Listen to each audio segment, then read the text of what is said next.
Hello and welcome. I'm painting some poppies today. Actually, I haven't painted for a while. I've taken a couple of weeks off and thoroughly enjoyed it, but I've really been missing painting. And funnily enough, I've spent ages having chosen poppies as my subject, trying to figure out exactly how to go about painting them. And this often happens to me when I've taken a bit of time off. I've got a bit of a battle between my inner painter and my inner illustrator. I do quite a bit of illustration work. I illustrate children's books, and that's quite a different approach to the sort of painting I like to do, which is this very loose and expressive kind of painting. And I chose poppies in part because of that, because they are so lovely to paint in that loose style. But I did find a photo, the one I popped up a little bit earlier, and that photo did make me want to draw it in a little bit more of an illustrative way and pay a bit more attention to kind of capturing the flower in a little bit more of a realistic style. But that's not what I was wanting to do today. Today I was wanting to have a bit of fun and splash the paint about.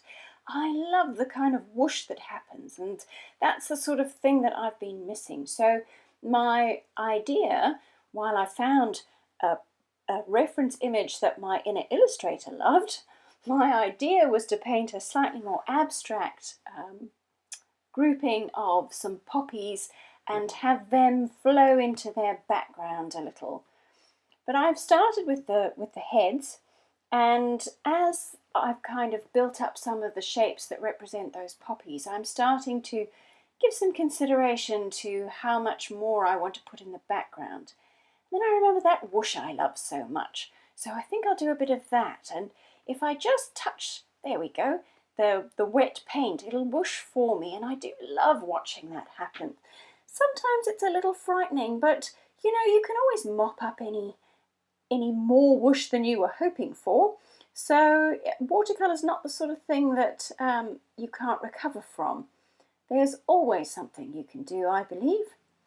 And there we go. I don't think I'm going to do too much more in the background. I like just a little bit of sort of colour suggestions. Perhaps that's sunlight streaming across. Who knows? But it's an awful lot of fun blobbing in that colour. And then I'd like to add a bit more green, I think. Yes, a bit of splatter.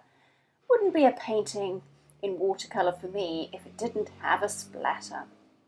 Now, adding these final little details at the end is fun, but someone needs to stop me because just now it's going to turn back into an illustration and I'll lose the loose freshness.